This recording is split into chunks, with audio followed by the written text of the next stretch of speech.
Trump ఎప్పుడు ఏం మాట్లాడతాడో, ఎలా మాట్లాడతాడో ఎవరికీ అర్థం కాదు. ఒకప్పుడు మనం జో బైడెన్ అన్నాం. ఆయనకి పాపం ఏం తెలియక ఏదేదో మాట్లాడేవాడు. ఈ ట్రంప్‌కి అన్నీ తెలిసి పిచ్చి పిచ్చిగా వాగుతున్నాడు.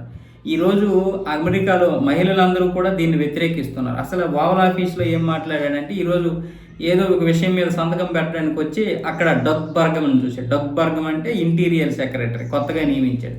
ఈ డగ్ బర్గమ్‌ని ఎందుకు ఇంటీరియర్ సెక్రటరీగా నియమించారంటే ఆయన భార్య అందంగా ఉందట. మీడియా అడిగిన ప్రశ్నకి చెప్పే సమాధానం ఏంటంటే, ఆయన భార్య అందంగా ఉంది. నేను ఒకప్పుడు ఈ బర్గము అలాగే ఆయన భార్య క్యాథరిన్ వీళ్ళిద్దరూ గుర్రపు స్వారీ చేస్తున్నప్పుడు ఒక వీడియో చూశాను. ఆ వీడియోలో ఇతను ఎవరు అంటే పలానా వ్యక్తి అన్నారు. సరే, ఇంత అందమైనటువంటి భార్య ఉంది కాబట్టి అతనికి ఇంటీరియర్ సెక్రటరీ పోస్ట్ ఇవ్వండి, ఖాళీగా ఉంది కదంటే ఆయన గురించి తెలిసి ఆయనకు ఆ పోస్ట్ ఇచ్చాము. ఈయన చాలా మంచి వ్యాపారవేత్త, చాలా తెలివైన వారు.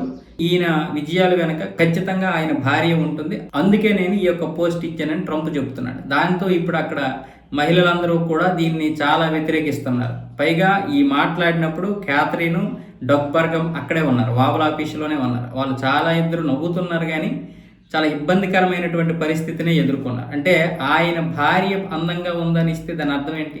అది తప్పుడు సంకేతం వెళ్తుంది కదా. ఒక అధ్యక్షుడు అనేవాడు ఇలాంటి పనికిరాని, ఇలాంటి చెత్త మాటలు మాట్లాడొచ్చా?